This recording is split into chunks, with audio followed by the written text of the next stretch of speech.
j'étais encore très actif, je faisais beaucoup de conférences. Et à la fin, quelqu'un arrivait à 5 minutes avant, à la fin de la conférence, on est crevé, on a envie de rentrer, de dormir un bon coup. Je vais bien méditer, mais qu'est-ce que je fais?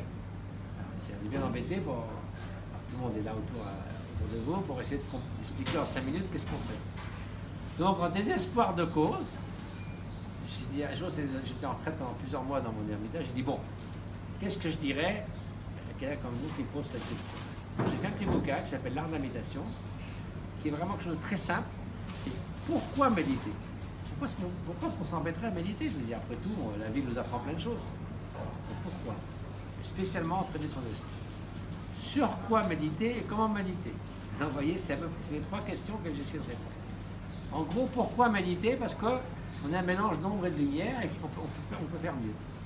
Être la plus optimale. Il ne s'agit pas d'être exceptionnel ou un champion olympique de la méditation, mais d'être la plus optimale, une manière d'être plus optimale. Est-ce que c'est possible? Oui, parce que maintenant tout le monde sait bien maintenant que ça marche.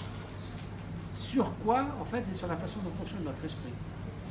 Ce n'est pas de l'exercice physique. Et comment? Alors là, il y a tous les exercices. Ça commence par l'attention. Parce que si vous êtes distrait, vous ne méditez sur rien.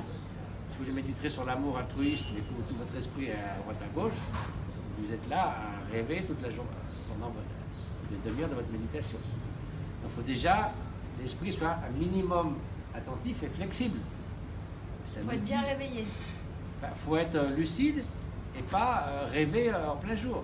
Sinon, vous n'allez pas méditer tout, vous n'allez rien faire. Vous êtes là tranquillou, avec un peu de tirage.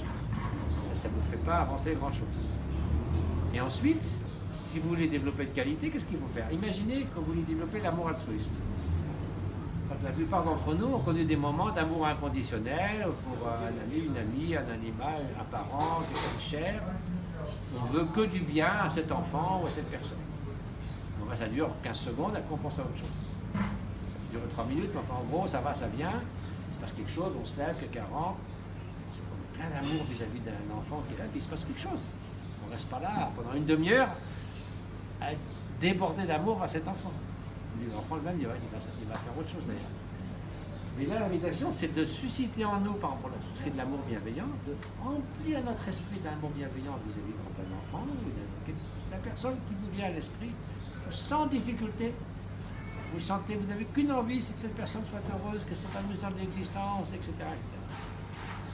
Et au lieu que ça dure 15 secondes, une fois que vous avez bien rempli ça dans votre esprit, vous allez le cultiver pendant 5 minutes, 10 minutes. C'est-à-dire cultiver, ça veut dire quoi? Gardez la qualité de cette intensité d'amour. Si ça décline, vous la ravivez. Si vous êtes distrait, vous y revenez. Donc vous corrigez constamment pour nourrir pendant 15 minutes un sentiment d'amour inconditionnel vis-à-vis des personnes. Et puis à la fin, il n'y a même plus besoin de la personne, parce que c'est une sorte de qualité d'être, et vous pouvez, c'est comme le soleil qui brille, tous ceux qui rentrent dans le champ du soleil reçoivent de la lumière. Donc du coup, démarrer sur une personne envers qui c'est facile, on peut ensuite étendre ça à d'autres êtres, des inconnus, parfois même des gens qui font du tort, parce qu'en fait, ils se font du mal à eux-mêmes, ils font du mal à tout le monde. Donc si on veut remédier aux causes de la souffrance, on peut souhaiter ça aussi pour eux. Vous voyez, c'est un truc progressif, mais surtout l'exercice. Vous allez passer 20 minutes à remplir votre esprit d'amour altruiste. Au lieu que ça soit 30 secondes de temps en temps. C'est ça qui fait la différence. Le mot grec ascèse, on s'imagine, c'est là, on ne peut rien manger. Ascèse, ça veut dire exercice. C'est s'exercer, c'est répéter jour après jour. L'exercice spirituel, la prière, c'est jour après jour. Vous n'allez pas prier une fois par an. Vous n'avez pas du sentiment de pratiquer la prière. C'est un exercice journalier. Ça nourrit au fil des jours. Ça change au fil des mois. C'est ça l'entraînement de l'esprit.